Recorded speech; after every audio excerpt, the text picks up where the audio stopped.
नमस्कार, मी सागर राजे. प्रभात पर्व न्यूजवर आपलं सर्वांचं स्वागत करतो. कमळगौरी माध्यमिक शाळा तळोजी मजकूर येथील अरुण पाटोळे सरांना कालच आदर्श शिक्षक पुरस्कार प्राप्त झालेला आहे. खरं म्हणजे सुरुवातीला सरांचं अभिनंदन या ठिकाणी करूया. गेल्या 25 वर्षापासून तळोजी मजकूर येथील माध्यमिक विद्यालयामध्ये सर सेवा करत आहेत आणि काल पुरस्कार प्राप्त झाल्यानंतर त्यांच्या काय भावना आहेत ते आपल्याला जाणून घ्यायच्या. सुरुवातीला सर आपलं मनापासून अभिनंदन. आपल्याला पुरस्कार प्राप्त झालेला आहे. काल जो पुरस्कार प्राप्त झाला त्याविषयी अगोदर मला सांगा. कालचा हा पुरस्कार मिळण्यापाठीमागचं एकच कारण की गेली 25 वर्षे मी जी सेवा करत आहे त्या सेवेचं कुठेतरी फलित झाल्यासारखं वाटतं. माननीय पक्षप्रमुख उद्धवजी ठाकरे साहेब आणि महाराष्ट्र राज्य शिक्षक सेनेचे प्रांताध्यक्ष ज.म. अभ्यंकर साहेब यांच्या संकल्पनेतून हा पुरस्कार देण्यात आलेला आहे. नागोठणे या ठिकाणी किशोरजी जैन यांच्या विद्यासंकुलामध्ये हा पुरस्कार वितरण सोहळा झाला. त्यांच्या मनातून एकच इच्छा होती की रायगड जिल्ह्यामध्ये काही असे एवढे शिक्षक आहेत की ते सतत चांगली सेवा करतात, परंतु ते काहीतरी सन्मानापासून वंचित राहतात. मग अशा सर्वांचा सन्मान करण्याचं ध्येय धोरण उद्धव साहेबांनी आखलं आणि त्यांना ती कल्पना बोलून दाखवली आणि लगेच तत्काळ महाराष्ट्र राज्य शिक्षक सेना रायगड विभागानं ते पाऊल उचललं आणि या ठिकाणी हा पुरस्कार त्यांच्या माध्यमातून मला मिळाला. कुणाच्या हस्ते हा पुरस्कार त्या ठिकाणी आपल्याला दिला त्याला? भारत सरकारचे माजी केंद्रीय मंत्री आनंदजी गीते साहेब यांच्या हस्ते हा पुरस्काराचं वितरण सोहळा करण्यात आला होता. काल आपण सहपरिवार तो पुरस्कार स्वीकारण्यासाठी गेले होते, म्हणजे आपले कुटुंबीय देखील त्या ठिकाणी आपल्या सोबत होते. काय भावना होत्या त्यांच्या? कुटुंबियांना तर खरोखरच मनापासून एवढा आनंद झाला होता की आज हा पुरस्कार घ्यायला सर्व फॅमिली आज त्या ठिकाणी एकत्र व्यासपीठावर बोलवलेली होती. आणि व्यासपीठावर गेल्यानंतर किशोरजी जैन आणि अनंत गीते साहेबांनी, मी एक दादांच्या शाळेतला शिक्षक आहे, त्यांना त्या ठिकाणी नाव पुकारल्यानंतर लक्षात आलं, शाळेचं नाव पुकारल्यानंतर विशेष अभिनंदन किशोरजी जैन आणि अनंत गीते साहेबांनी केलं की माझ्या दादांच्या शाळेतील एक शिक्षक एवढ्या उत्कृष्टपणे काम करतो आणि पुरस्कार प्राप्त मिळून जातो, हे खरोखरच वाखाणण्यासारखं आहे असं फॅमिलीला पण वाटलं. बरं, हे म्हणजे कमलू पाटील माध्यमिक विद्यालय अर्थातच आपल्याला लक्षात आलं असेल ही बबनदादांची तळोजी मजकूर येथील ही शाळा आहे. आणि दादा नेहमीच छाती ठोकून सांगत असतात की आमच्या शाळेचा निकाल जेव्हापासून शाळा सुरू झालेली आहे तेव्हापासून 100% निकाल 10वीचा निकाल या ठिकाणी शाळेचा असतो. पण दादा जे छाती ठोकून इथे आपण सांगत असतात की 100% आमचा 10वीचा निकाल असतो, तर त्या निकाला पाठीमागं परिश्रम जे असतात ते पाटोळे सरांसारखे जे शिक्षक आहेत डेडिकेटेड, म्हणजे अगदीशा तन मन धनानं ते या ठिकाणी सेवा करत असतात. आणि म्हणूनच कुठेतरी हे त्या सेवेचं फळ म्हणून म्हणूया आपण की त्यांना 10वीचा निकाल दरवर्षी 100% असतो आणि आता त्यांना हा पुरस्कार प्राप्त झालेला आहे. निश्चितच जे म्हणजे ते शिकवतात विद्यार्थ्यांना, अतिशय प्रेमानं शिकवतात. सर, अनेक वर्षाचा हा सगळा आपला परिश्रम आहे. विद्यार्थ्यांना मला माहिती आहे की अतिशय आवडते सर म्हणून आहेत ना, ते तुमच्याकडे पाहतात. मी देखील तळोजी मजकूरचा आहे, त्याच्यामुळे मला देखील माहीत आहे की पाटोळे सर म्हणजे त्यांचा जिव्हाळ्याचा विषय असतो, परंतु तेवढेच कडक आहात तुम्ही, हे देखील गोष्ट मला माहीत आहे.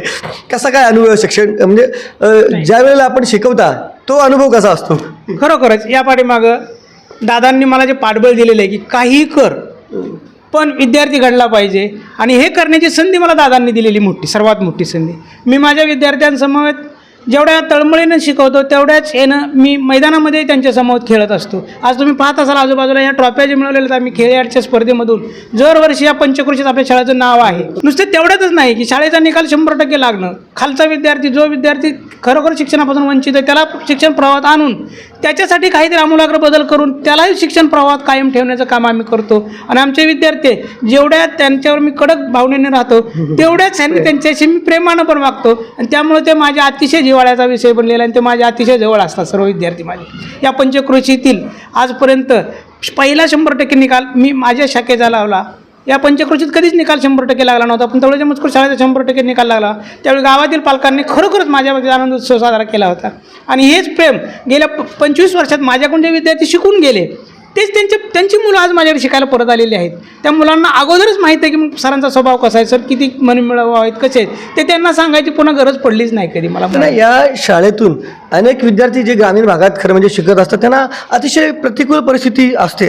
आता ठीक आहे, काळ बदलला, 25 वर्षाचा काळ वेगळा होता, परंतु आताचा काळ वेगळा आहे. आता काहीतरी अनुकूलता आली असेल, परंतु प्रतिकूल परिस्थितीत विद्यार्थी या ठिकाणी शिक्षण घेतात आणि प्रतिकूल परिस्थितीत आपण देखील त्यांना शिकवलेलं. मला आठवतं की मला तो वाटतं जेव्हा तुम्ही या शाळेत आला असाल त्यावेळेला इथे येण्या जाण्याची देखील खूप अडचण होती, गाड्या नव्हत्या, काहीच नव्हतं, तुमच्याकडे देखील गाडी नव्हती. आम्ही या ठिकाणी तळ जाऊन चालत यायचो. या ठिकाणी पहिली गाडी सरपंच सकराम शेठ साहेब यांच्या उपस्थित आम्ही एस टी चालू केली. तेव्हा मी शाळेची सर्व मुलं घेऊन रस्त्याच्या कडेने दगड लावले आणि त्याला पांढरे पट्टे ओढले की जेणेकरून त्या एस टीवाल्याला तर समजावं की गावात गाडी जाणार आहे, या मार्गाने जायचे. रस्ता नसताना पण तशा परिस्थितीमध्ये आमचे सर्व शिक्षक त्या ठिकाणी चालत यायचे, हे करायचे. आणि सर्व सोय दादांनी पुन्हा आमच्यासाठी उपलब्ध करून दिली. रिक्षाची सोय उपलब्ध करून दिली, येण्या जाण्याची सोय उपलब्ध करून दिली. आणि मग अशा दुर्गम परिस्थितीमध्ये शिक्षण घेत होते. अतिशय ग्रामीण भागातली मुलं शिकत होती.